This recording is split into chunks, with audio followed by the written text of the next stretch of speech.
Millionaire left his pregnant fiancée. 3 years later, he sees her at a charity event and is shocked. He thought he had left her behind for good, but 3 years later, fate has a way of bringing unexpected encounters, especially when they involve the woman he thought he'd forgotten. Welcome back to the channel, my beautiful story family. Before we begin, I would be glad to know that these lessons get to people in different parts of the world, so please let me know where you're watching from. And thank you so much for being part of this growing story family. You matter here. Truly. Let us begin. She never expected to raise a child alone. He never expected to see her again, until that night when her voice silenced a room full of millionaires. Some stories begin with love, others begin with pain. This one began with both. Emily Carter had spent her 20s helping broken families rebuild. She wasn't rich, she didn't wear labels.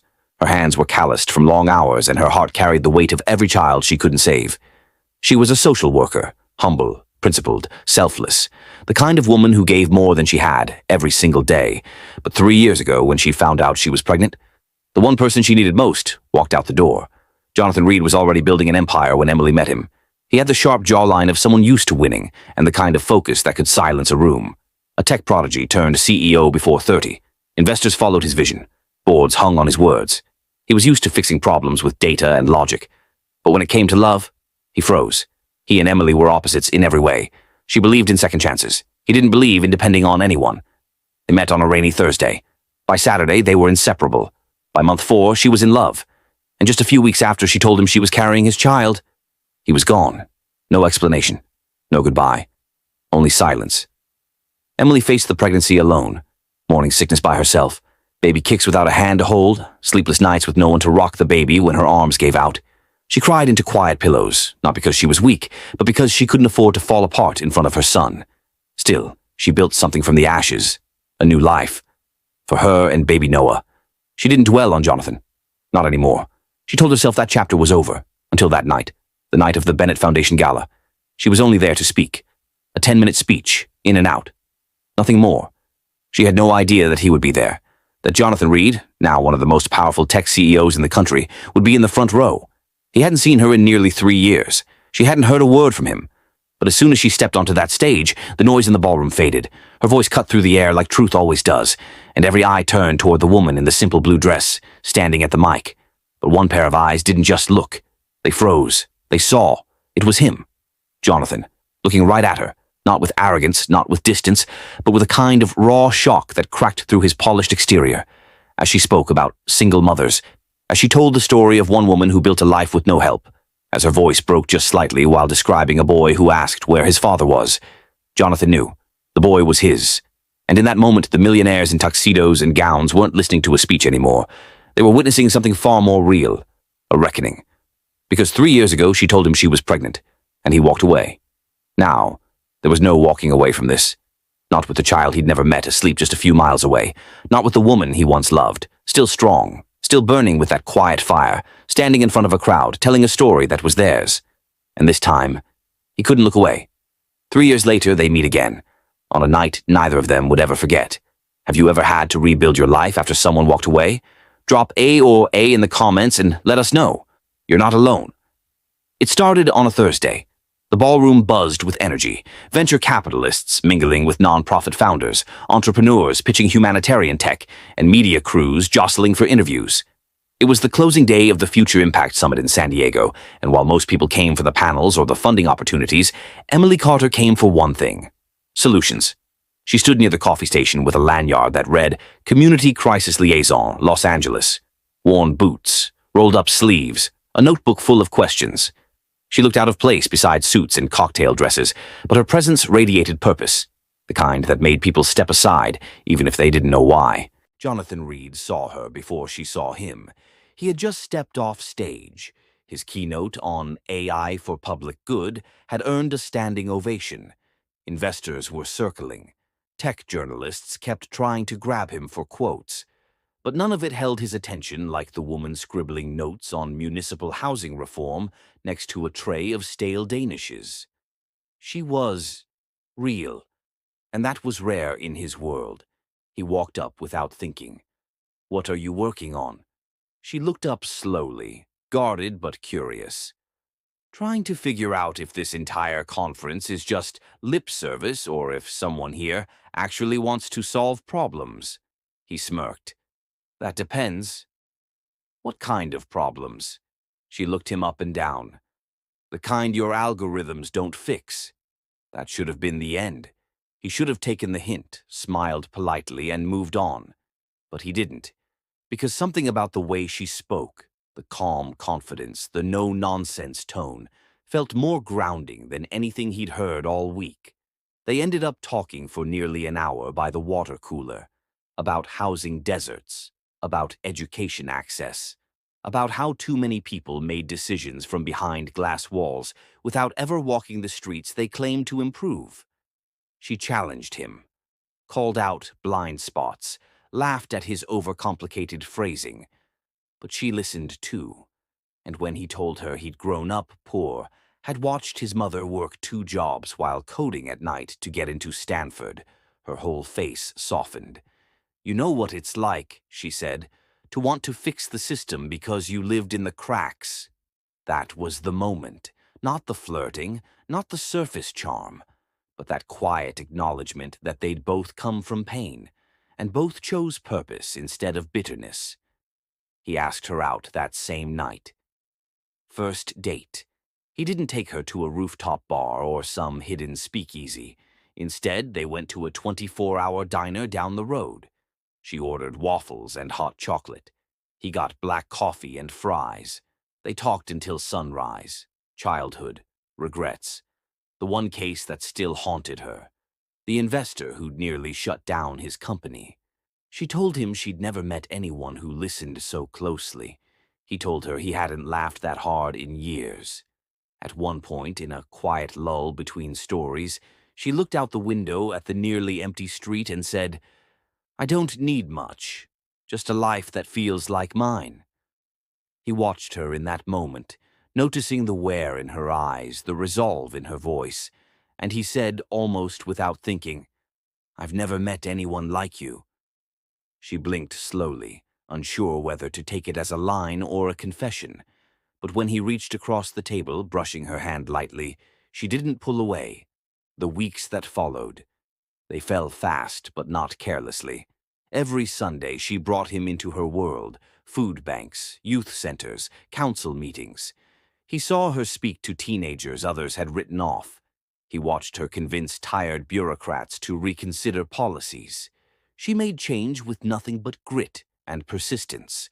And he brought her into his world, his office, his late-night prototypes, his endless screens filled with code and slides and funding decks.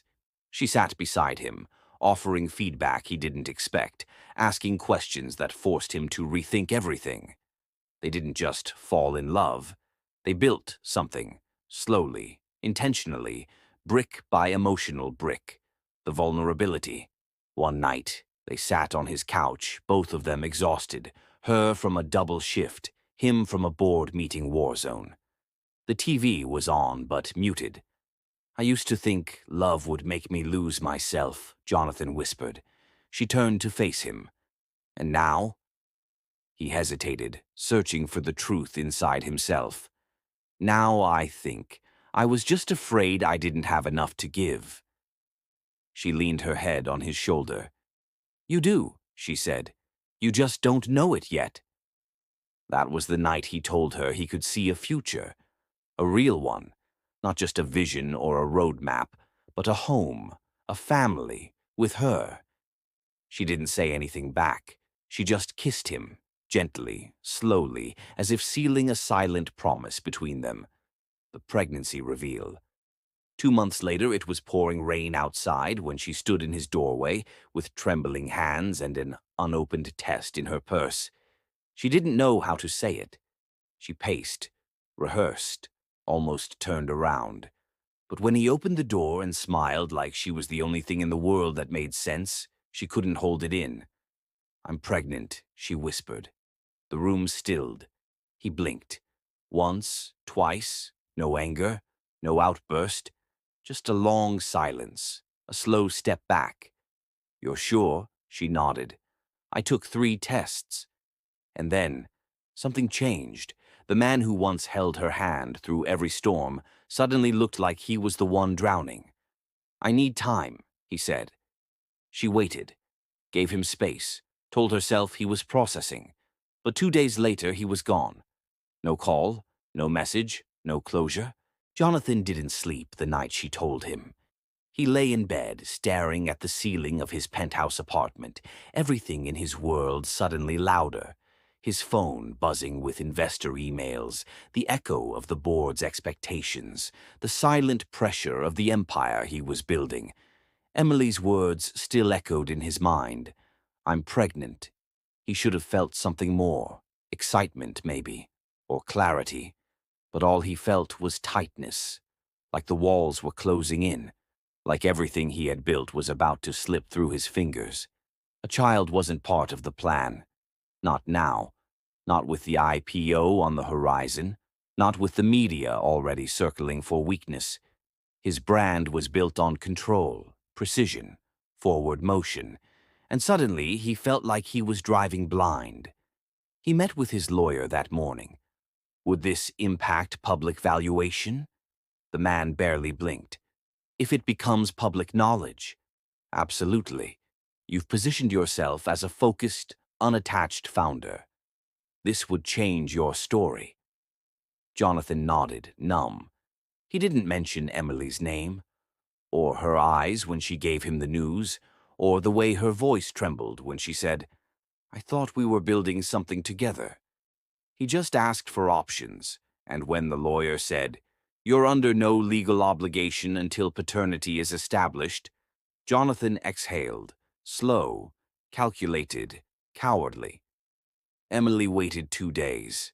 At first, she believed he just needed time. Jonathan was methodical, measured. Maybe he was talking to someone. Maybe he was planning something responsible. But by day 3, her calls went to voicemail. By day 5, his number was disconnected. No texts, no emails, no explanations, just absence. She found him once, outside his office. 2 weeks later. He looked surprised, not guilty, just startled, like someone seeing a ghost they'd hoped to forget. "You don't have to marry me," she said, voice steady despite the tears pooling behind her eyes. "Just don't abandon your child." He didn't answer right away, just glanced around, clearly worried someone might recognize her, or overhear. "I can't do this, Emily." "Can't or won't?" His jaw tightened. "It's complicated." "No," she said. "It's not." She stepped back before she could beg, before she could make herself small for someone who had already decided to leave. She never saw him again. The struggle begins. Her pregnancy wasn't peaceful. Morning sickness hit hard and early. Her job, already emotionally demanding, became even harder to keep up with. The nonprofit where she worked was understaffed.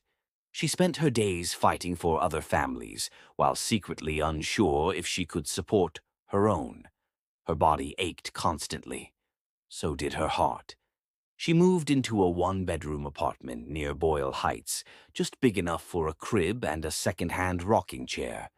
She bartered babysitting for groceries. She sold her car to cover medical bills. When she told her mother, the response was sharp. "You're ruining your future." When she told her father, he was quiet for a long time. Then he hugged her, held her hand, told her, "You're stronger than you think."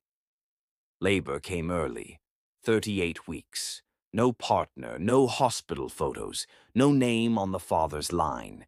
Just Emily, breathing through the pain with a nurse she'd never met, and a midwife who whispered affirmations between contractions. Her son came at 4:26 a.m., small, healthy, wide-eyed. She held him to her chest and wept, not because she was afraid, but because she knew he deserved everything she had, and more. "I'm naming you Leo," she whispered, stroking his dark hair, "after my father, because lions never back down." Postpartum hit harder than she expected. There were days she couldn't get out of bed. Nights she sat beside the crib just to make sure he was still breathing. The loneliness was brutal. The exhaustion was worse, but the guilt, that nearly broke her. She worried Leo would grow up resenting her, worried that being raised without a father would hollow him out, worried she wasn't enough. But every time he looked at her with those round, wondering eyes, she remembered why she had to keep going. She returned to work when Leo was 4 months old. Her boss offered part-time hours. She took them, grateful but afraid. Juggling motherhood and social work was chaos. She wore spit-up stains to city council meetings, nursed during lunch breaks, bounced Leo on her hip while leading community workshops. She refused to let her son grow up believing he was a burden. He was a mission, just like everything else she fought for. She wasn't just surviving, she was rebuilding. And slowly, piece by piece, she began to rise again. Jonathan, meanwhile, didn't ask once. No call, no letter, not even a third-party inquiry. His company went public 8 months after Leo was born. He was featured in Forbes, TechCrunch, Business Insider. He gave interviews about innovation, philanthropy, legacy. But not once did he mention the child he left behind. Still, Emily refused to let that define Leo's story. She never spoke of Jonathan with bitterness. She never lied either. When Leo asked, "Where's Daddy?" she answered with care, "He wasn't ready to be a parent. But you were so wanted, Leo. You were so loved before I even met you." And when Leo turned 2 and started roaring during playtime, she smiled. "Of course you're loud," she said. "You're a lion." For a while it was just survival. Nights that bled into mornings, bottles to wash, bills to juggle, a baby to soothe. Some days Emily forgot who she was outside of Mom. But even in the haze, she clung to one truth. This wouldn't break her. It would shape her, sharpen her, call something new out of her. It started with a park bench. She was nursing Leo during one of their routine walks when a woman nearby, exhausted, pale, holding a toddler, sat down beside her. "Yours?" the woman asked, nodding to Leo. Emily smiled. "Yeah." "Yours?" The woman hesitated, eyes glossy. "I haven't slept in 2 days. He's teething. I don't know what I'm doing." Neither of them had much, but they shared a sandwich and some silence, swapped phone numbers, promised to meet again. A week later, another woman joined them. Then another. What began as a casual gathering turned into a lifeline. She called it New Roots. At first, it was just text chains and porch meetups. But the need was everywhere. Women juggling strollers and side gigs, teen moms without family support, immigrant mothers fighting to access health care. They didn't want pity. They wanted community, resources, respect. So Emily rolled up her sleeves. She filed paperwork to become a nonprofit. Late nights were spent writing grant proposals while Leo slept beside her on the couch. Her days were still chaotic, feeding Leo, making meetings, organizing rides for single moms to pediatric appointments. She sent fundraising emails at 3 a.m. She met with city leaders during lunch breaks. She learned how to stretch $40 into a week's worth of meals. The grind was relentless, but so was she. It was Leo who gave her the idea for the first video. He'd just turned 2, and Emily had recorded him handing out little care packages they'd made together. Diapers, formula, baby wipes. Leo handed one to a woman on the street and whispered, "It's okay. You're not alone." Emily uploaded the clip to New Root's page with a short caption. "We're building a village, one mother at a time." It hit 10,000 views in 3 days. Then came a local reporter. Then a morning show appearance. But it was her speech at a community conference that changed everything. The venue was small. Half the audience were students or social workers. But someone recorded it on their phone, posted it online. Emily spoke without notes. She didn't cry. She didn't hold back. "I was abandoned while pregnant. I gave birth alone. I changed diapers in the dark, sent job applications with one hand while rocking my son with the other, and through all of that, I never stopped believing that I mattered. The clip went viral in under 24 hours, 1.2 million views, dozens of donors, a spike in volunteer sign-ups. Her inbox overflowed. The media called her the mother who builds mothers. New Roots expanded. A local church donated office space. A former nurse offered to run parenting classes. Donations helped launch meal programs and a micro-grant fund for moms starting small businesses. Emily no longer just survived. She led. She wasn't fueled by revenge. She didn't need validation from the man who walked away. Her mission had grown bigger than pain, bigger than her past. It became a movement. Still, healing wasn't linear. There were days the grief surged back. When she saw toddlers holding their father's hands at the park. When Leo asked questions she couldn't answer. When memories of Jonathan hit her during quiet moments. But even in the hurt, she didn't collapse. She created. Her journal, once filled with heartache, became a place of affirmation. She wrote, "He may have left me, but I never left myself." Strength isn't silence. Strength is standing back up. My worth isn't based on who stays. It's based on how I love. And when she read those words to her circle of mothers, heads nodded. Tears fell. They weren't just hearing her. They were healing with her. Leo was growing too. Curious, funny, unapologetically bold. He watched his mom speak at community meetings, scribbled drawings of her at her desk, asked questions like, "Do all kids have mommies who fix things?" She smiled every time. "No, baby, but you do."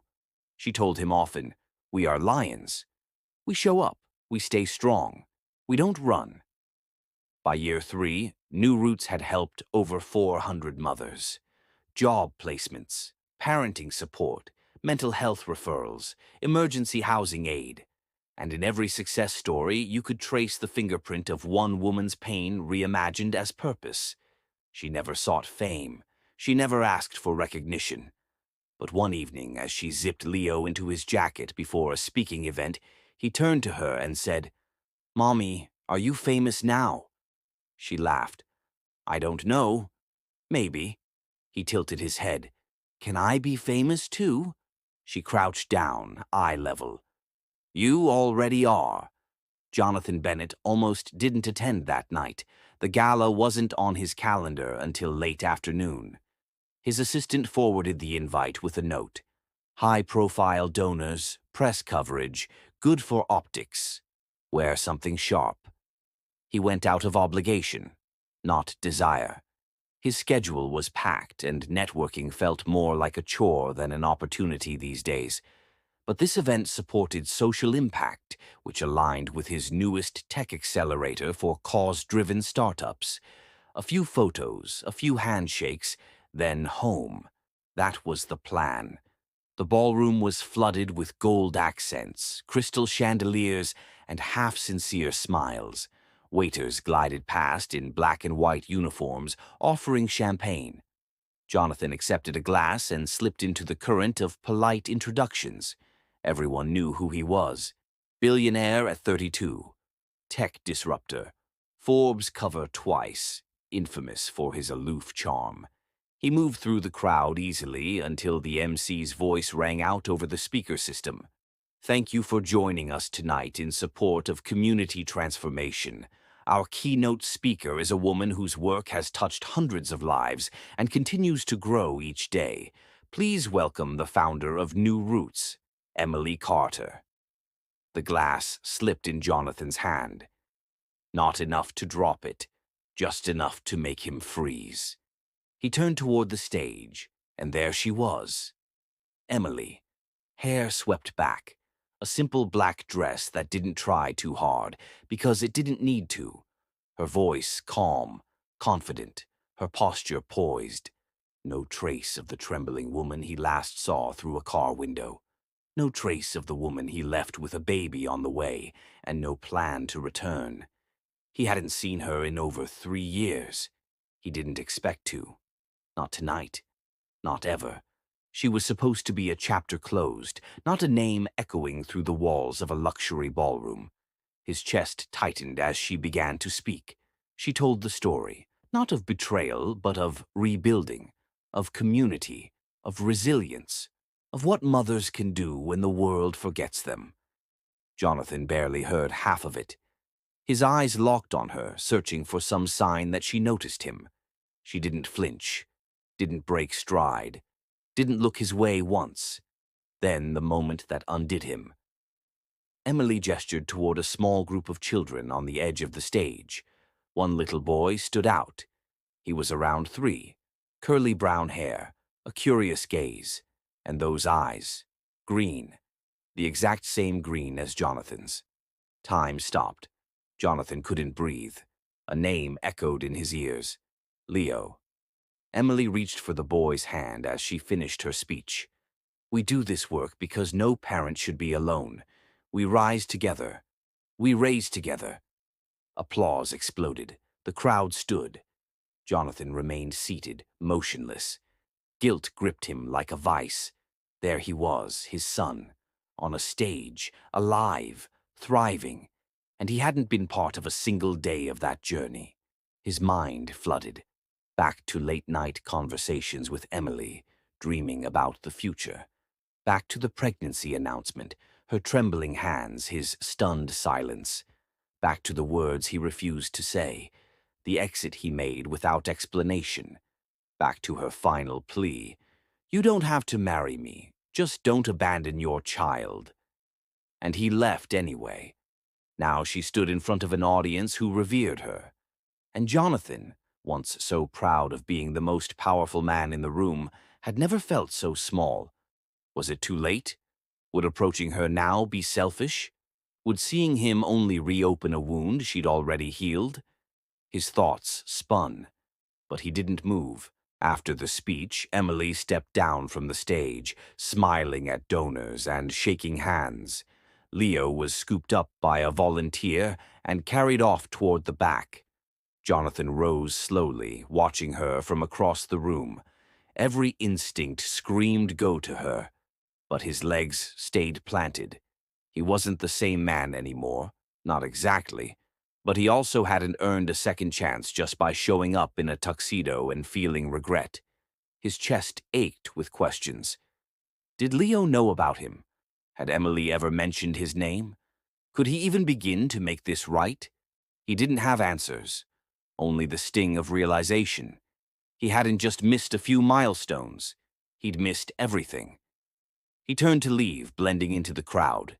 No fanfare, no confrontation. Just the quiet hum of consequence finally catching up to him. If you were Jonathan in this moment, what would you do? Would you walk away and live with the guilt? Would you apologize on the spot? Would you try to explain? Or just stay silent? Drop a comment below and let us know what your heart tells you. The ballroom buzzed with praise. Applause still echoed in the marble foyer as guests filtered out, their heels clicking over the floor, their words floating like soft applause. She's remarkable. What a force. That speech gave me chills. Jonathan didn't hear any of it. He waited near the staff corridor where speakers exited the stage, 1 foot in 2 worlds, drenched in guilt, yet holding on to hope like a drowning man gripping driftwood. Emily emerged a few minutes later, flanked by 2 volunteers. She was mid-laugh when she spotted him. Her smile didn't fade. It vanished, clean, controlled. She paused just long enough for the others to continue ahead. They didn't notice the shift in her posture, the stiffening of her shoulders, the flick of her chin. Jonathan stepped forward. Emily. A beat of silence. She studied him for a second, maybe less, but he felt it all the same, measured, sharp. He cleared his throat. Can we talk? She folded her arms across her chest, not defensive, not closed, just steady. About what? You know what? Another pause. She gave a slight nod and walked toward a quieter corner near the back hallway. No small talk, no soft landing. They stood inches apart now, and yet the gap between them had never felt wider. Jonathan broke first. "I didn't know you'd be here tonight. I didn't expect you to show your face." The words weren't laced with bitterness, just truth. Raw and clean. He nodded slowly. "I deserved that." Her eyes held his. "You deserved a lot more than that, but I'm not here to punish you. I needed to see you, to say something." She didn't respond. He continued. "I was afraid, back then. I didn't know how to handle it, being a father, being responsible for someone else. I thought I had too much to lose." She raised an eyebrow but said nothing. "I told myself I'd ruin your life if I stayed, that you'd be better off without me. But those were just excuses. Cowardly ones." Still silent. "I watched you on that stage tonight, and I realized I missed everything that mattered." Emily took a deep breath, arms still folded. Her voice came low, even. "You weren't there when I gave birth, when I was exhausted and terrified and alone." Jonathan looked down. "You weren't there when he was sick and I didn't know what to do, when I held him through the night, whispering lullabies while I tried not to cry. She cut him off gently. "You weren't there when he took his first step, said his first word. You weren't there when I needed formula and couldn't afford groceries in the same week." Jonathan flinched. His eyes stung. "I rebuilt everything from the ground up while carrying a baby on my hip. You know what that takes?" Her voice cracked only slightly. "You don't. Because you weren't there." He swallowed hard. "I know I can't fix what I broke, but I want to try. I want to be part of Leo's life. If you'll let me." Her jaw tightened. She looked past him for a long moment, toward a hallway that led to the green room. Somewhere down that hall, Leo was probably coloring or curled up with a snack, unaware that his father stood just a few feet away. She met Jonathan's eyes again. "You think wanting to be part of his life is enough?" Her voice didn't rise. It didn't need to. "He's not a hobby. He's not a second chance for you to feel better about yourself." "I know." "Do you? Because showing up at a gala and saying you're sorry doesn't earn you anything." He nodded. "So tell me what does." "I'm not asking for forgiveness. I just want to be there. However I can." She exhaled slowly. "You'll need to earn that." Her words didn't come with a threat. There was no venom in them, only truth. "If you want to know Leo," she continued, "you start small. You show up, consistently, not when it's convenient, not when the cameras are watching. I will. I'll believe it when I see it." He opened his mouth, then stopped himself. There was nothing more to say, not now. The next step wasn't words. It was action. Emily glanced toward the hallway again. "I need to get back to him." Jonathan nodded. "Of course." She turned to go, then paused. "He doesn't know about you." "Not yet. And if this becomes anything, I decide how and when he learns the truth." He nodded again. "Yes, that's fair." She started down the hall, heels soft against the tile. Jonathan stayed behind, eyes fixed on the space she'd just left. It wasn't forgiveness. It wasn't a reunion. But it was something. It was the beginning of earning his way back. Jonathan never asked for credit. He didn't call reporters, didn't post photos or press releases. He simply showed up, early, quiet, unannounced. At the next New Roots community event, he wore a plain navy t-shirt, name tag handwritten with Jack. He helped set up chairs, loaded boxes of diapers into cars, repaired a jammed printer in the admin room without being asked. Emily watched from a distance, saying nothing. She recognized him instantly, of course. She also saw what no headline ever would. He wasn't performing. He was rebuilding. And not just his relationship with Leo, but something deeper. Integrity, presence, humility. Every Saturday he returned. sometimes to stack donation bins, sometimes to sweep floors. He didn't ask to see Leo. He didn't hover. He simply worked. Weeks turned into months. One crisp morning, Emily caught him fixing a broken table in the rec room. "Hey," she said casually, folding her arms as she leaned against the doorway. He looked up, startled, a smear of paint on his forearm. "Hey, you're good at this. I Googled how to fix cracked laminate." He grinned sheepishly. A beat passed. "You're different now," she said, voice low. He didn't answer right away, just nodded. "I'm trying to be." She studied him for a moment. "Why use a fake name?" "I didn't want your team to feel pressured to treat me differently. I didn't want to earn points. I just wanted to help." There it was again, that quiet, grounded version of him she'd never known before, not the showman, not the CEO, just a man trying to make amends, one task at a time. When New Roots received an invitation to a winter charity retreat in Colorado, Emily hesitated. It was an opportunity for national exposure, networking with other nonprofits, and securing long-term funding.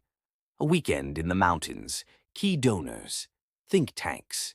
Emily needed someone from operations to assist, and Jonathan had, quietly, become the most dependable set of hands she had. She asked him to come. He said yes.